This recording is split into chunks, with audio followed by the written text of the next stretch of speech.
Good evening, ladies and gentlemen, and welcome to tonight's chilling collection of horror stories. Tonight, we venture into the unknown, where rain pours down, shadows stretch long, and the darkness seems deeper than usual. Each story you're about to hear took place under the cover of a rainy night, when the storm concealed terrifying secrets and fear was just a heartbeat away. If you're brave enough to join us, please don't forget to like, subscribe, and hit the bell icon. Your support helps us keep bringing you stories that keep you up at night. Now, settle in, listen closely, and let's begin.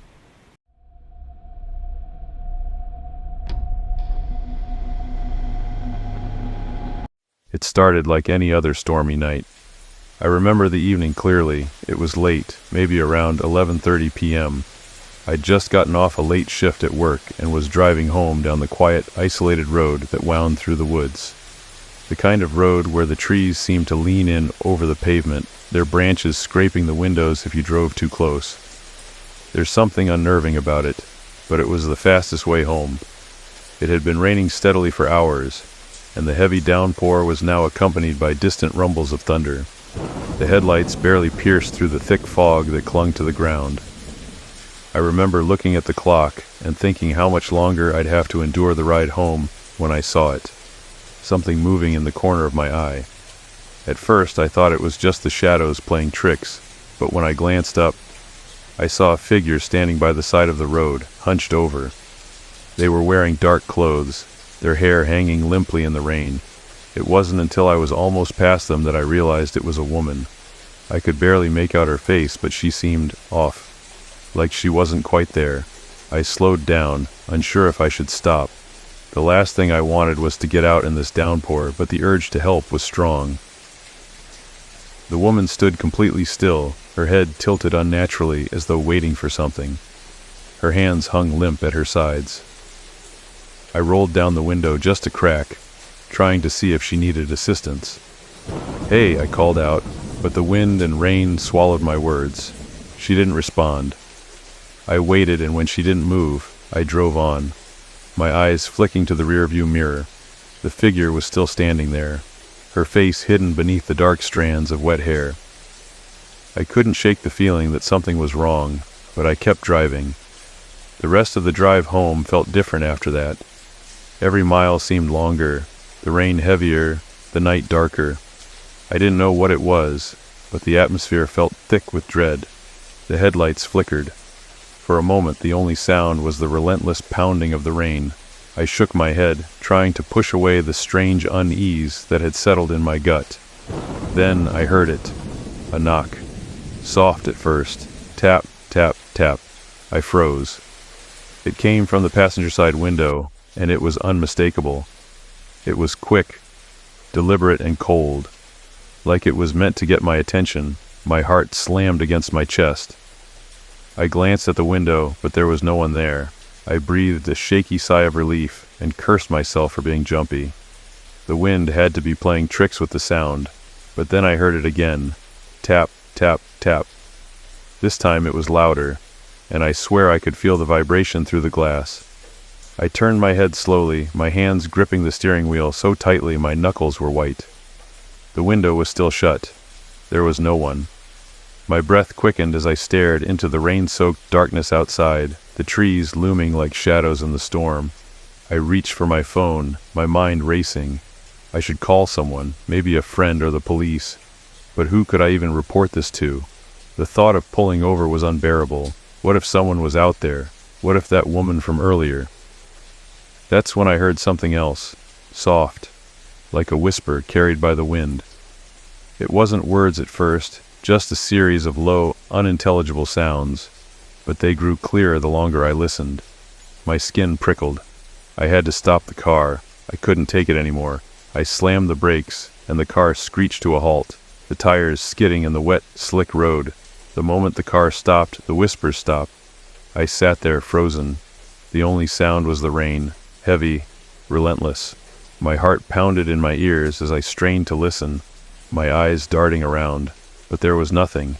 The road was deserted. I don't know why, but I felt compelled to get out. I told myself it was the right thing to do, just check the area and be sure. I unlocked the door with trembling hands and stepped out into the storm. The cold rain slapped my face, but it felt like the only thing grounding me in reality. The darkness swallowed everything around me. The trees seemed to shift, bending in strange directions. The whispers returned, soft but insistent. I took one step forward, then another, but I couldn't shake the feeling that I wasn't alone. Then, from the corner of my eye, I saw it, the woman. She was standing at the edge of the road, but now she was closer, impossibly close. Her head was still tilted to one side, and her hair, soaked and clinging to her face, seemed to move with the wind in unnatural patterns. I couldn't make out her expression, but I could feel her eyes on me, watching me, waiting. A shiver ran down my spine. I opened my mouth to speak, but no words came out. My throat was dry, my mind racing to figure out what was happening. I wanted to run, to get back in the car, but I couldn't move. I felt trapped. The woman took a step toward me, her feet making no sound in the wet earth. Another step, and another. I had to get away. I turned and bolted for the car, the rain now beating harder against my skin, the whispers growing louder in my ears. The car door felt miles away, but I finally reached it, yanked it open, and slammed it shut behind me. I didn't look back. I couldn't. I floored the gas pedal and sped down the road, my headlights cutting through the downpour. But no matter how fast I drove, I couldn't shake the feeling that she was still out there, following me, watching. It wasn't until I reached my house that I dared to glance in the rearview mirror. She was in the reflection, standing right behind my car. Her face was now visible, pale and gaunt. The skin stretched tight over her skull. Her eyes were hollow, black pits, staring right through me. I froze, my hands trembling on the wheel, my breath coming in shallow gasps. Then, just as quickly as she appeared, she was gone. The rain stopped the moment I got inside. Everything was silent. But every night since then, I hear those whispers. They come with the rain, tapping against my windows, just waiting for me to open them. And sometimes when I'm driving home, I see her, the woman standing by the side of the road, waiting, watching. I don't know if she's real. I don't know if it's my mind playing tricks on me. But every time it rains, I know I'm not alone.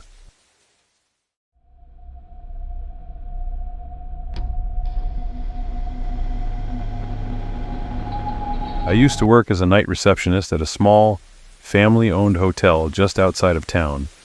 It wasn't the fanciest place, but it was always quiet, which is exactly what I wanted at the time. The job mostly involved reading, checking guests in, and keeping myself awake during the long, empty hours until dawn. But one night during a massive rainstorm, something happened that I'll never forget. It was close to midnight, and the storm outside was wild. Thunder boomed so loud it rattled the windows, and the lights flickered every few minutes. I was at the front desk, bored out of my mind, scrolling through my phone, when the phone on the desk suddenly rang. I nearly jumped out of my skin. It was rare for the hotel phone to ring at all, especially that late. "Front desk, how can I help you?" I asked, trying to sound professional. There was a pause, followed by static crackling through the line. Then a woman's voice came through, barely above a whisper. "Please, I need help." The voice was shaky, almost like she was crying. I glanced at the computer, seeing if I had any notes about a guest in distress, but nothing came up. "Of course, ma'am," I said. "What room are you in?" She took a shaky breath. 407. Room 407? I frowned. That room had been empty for months.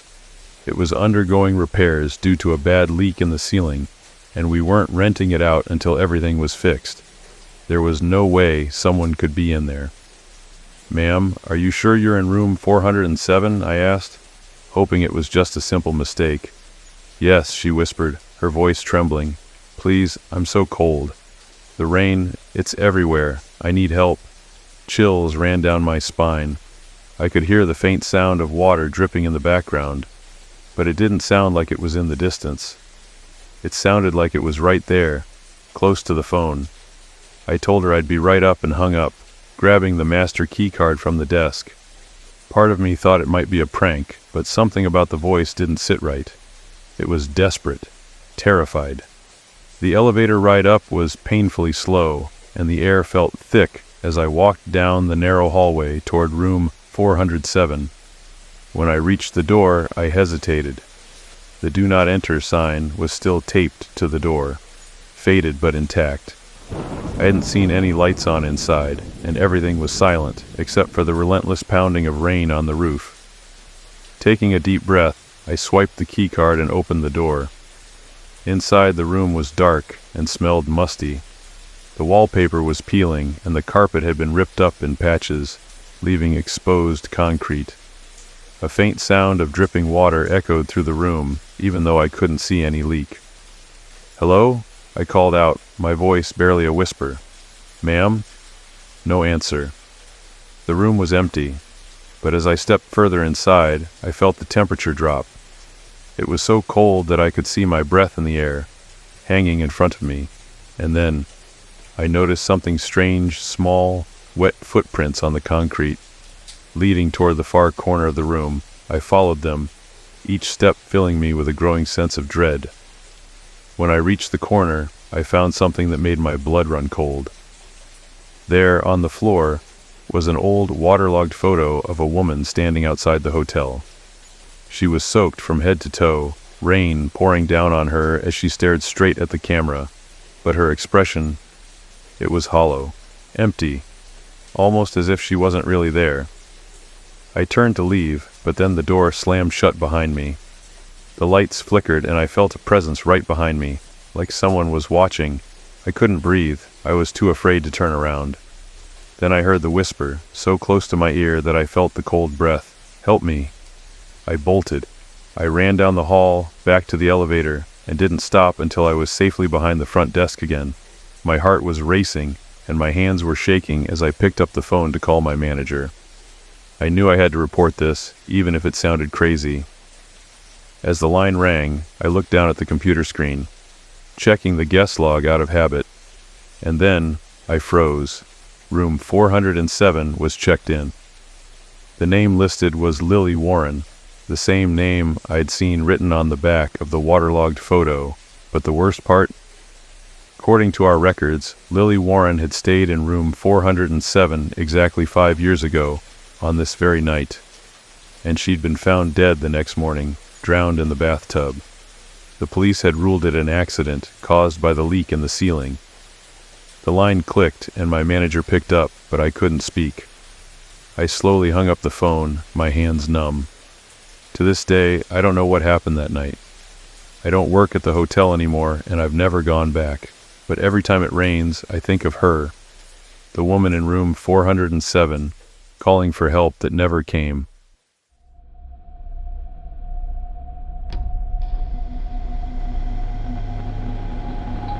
I don't know why I'm even writing this. Maybe getting it out will stop it from haunting me. Last month, my sister Kate and I went to Greyfield House in the Lake District to deal with our late uncle's estate. He'd passed away suddenly, and as his closest relatives, we inherited the place. Greyfield House had been with our family for generations, but neither of us had visited in years. It was in a remote part of the village, high on the hillside, surrounded by forest and overlooking Lake Windermere. It was already dark by the time we arrived, and as if on cue, a heavy storm rolled in. Rain came down in thick sheets, and the road leading up to the house turned muddy. The estate was shrouded in mist, with rain clouding the already dim streetlights. With every flash of lightning, the silhouette of the house would flicker in and out, like some haunted mansion from a horror movie. The place looked desolate. Greyfield was old and massive, with stone walls that felt damp to the touch, darkened windows and creaky floors. After some fumbling, we found a box of old oil lamps in the kitchen. We lit one, then made our way upstairs to get settled for the night, not even bothering to unpack our bags. Around midnight, just as I was finally dozing off, I heard a faint tapping noise. At first I brushed it off as the rain, but it was too rhythmic, more like someone deliberately tapping their fingers on glass. I opened my eyes and strained to listen. It was slow, methodical, almost like a countdown. I tried to shake it off, convincing myself it was a trick of the mind, but then it got louder, and I could pinpoint it. The tapping was coming from my bedroom window. Heart pounding, I switched on the lamp and stared at the window, where I noticed a faint handprint pressed against the glass. It looked small, almost childlike and fresh, as if someone had just pressed their palm against the outside of the window. But that was impossible. I was on the second floor, and there was no ledge or balcony. I felt a chill run down my spine. I rubbed my eyes, hoping it would disappear, but it was still there, slightly smeared by the rainwater streaming down. Every logical explanation I could think of failed me, and after that, I barely slept a wink. The next morning I found Kate in the kitchen, nursing a cup of tea and looking pale. Before I could say anything, she said, "I heard footsteps outside my door last night." She paused, then continued, "I thought it was you, so I called out, but no one answered. Instead, I heard something shuffle down the hallway, like it was moving away." We tried to laugh it off, convincing ourselves it was just nerves. We didn't want to acknowledge how wrong it felt, being in that house. We spent the day sorting through paperwork and old, dusty belongings, trying to keep ourselves busy. But as night approached, that sense of dread returned. We were uneasy, feeling watched, like the house itself was holding its breath, waiting. By the time we finished dinner, the storm had intensified. Rain was hammering against the windows so loudly that it drowned out our voices. The floorboards groaned underfoot, and the occasional gust of wind rattled the windows. To ease the tension, we decided to stay in the same room that night, setting up blankets in the large living room, with the oil lamp between us, and playing cards to keep ourselves distracted. But as the clock struck midnight, we heard it again, that same tapping. Only this time it wasn't coming from the window. It echoed down the hallway, slow and deliberate, like someone walking and tapping along the wall. "Did you hear that?" Kate whispered, her eyes wet. We held our breath, straining to listen as the tapping grew louder, moving closer to the room we were in. Tap, tap, tap, right outside the door. I felt my stomach twist with dread. I tried to keep calm, but my hands were shaking. Kate looked at me and said, "Maybe we should check." I swallowed hard, holding the lamp in front of me as I slowly pushed the door open. But just as I did, the tapping stopped. We stepped out into the hallway, finding it empty, but there was something else. A small puddle on the floor, as if someone had been walking around with wet feet. Faint, muddy footprints led down the hall, and my heart dropped as I realized where they led, to the attic stairs. We'd tried the attic door earlier, but it had been locked. Now, though, the door was slightly ajar, revealing darkness inside. "Maybe we should leave," I whispered, fighting the urge to turn and run, but Kate shook her head. "If we don't check, we'll never be able to sleep here." Reluctantly, we made our way up the creaking staircase, each step feeling heavier than the last. The closer we got, the colder the air felt. I could barely keep my breathing steady as we reached the top, facing that dark, gaping doorway. Taking a deep breath, I pushed it open all the way. The attic was freezing, smelling of mildew and something metallic, like rusted iron. I lifted the lamp, casting an eerie glow across the room. In the center was an old rocking chair facing away from us, its high back casting a long, distorted shadow on the wall. I was about to step forward when Kate grabbed my arm, pointing. There, in the dust on the floor, was a trail of small, muddy footprints leading from the window directly to the chair. "Who, or what was up here?" she whispered, her voice barely audible over the storm. My mind was racing, trying to make sense of what we were seeing, when I heard it again. The soft tapping, this time from right behind the chair. With a shaky hand I moved the lamp closer, and just as the light hit the side of the chair, I saw it. A small face peeking out, hollow eyes staring back at me. The skin was pale, translucent, with water dripping from matted hair. She looked almost alive. The girl opened her mouth, and in a voice that barely rose above the sound of the rain, she whispered, "Help me." I stumbled back, my pulse racing. The girl's face twisted, her expression shifting from helpless to something more sinister, her eyes darkening. "Why did you leave me here?" she asked, her voice low, cold. And then, as if possessed, the rocking chair began to sway back and forth, creaking in time with the tapping sound. I grabbed Kate, and we bolted down the stairs, not daring to look back. As we reached the bottom, a scream echoed through the house, so piercing it made my blood run cold. Then, just as suddenly, everything went silent. We grabbed our bags and drove straight out of there, not stopping until we reached the closest town. Later, we learned that Greyfield House had been used as a refuge during the Lake District flood decades ago. A family had taken shelter there, but in the confusion and rising waters, their young daughter was trapped in the attic. She never made it out, and her body was never recovered. They said she'd always been waiting for someone to let her out. Last night, as I was falling asleep, I heard that same tapping sound on my window, slow and deliberate. My heart sank as I looked up, and there on the glass was a tiny handprint, still wet.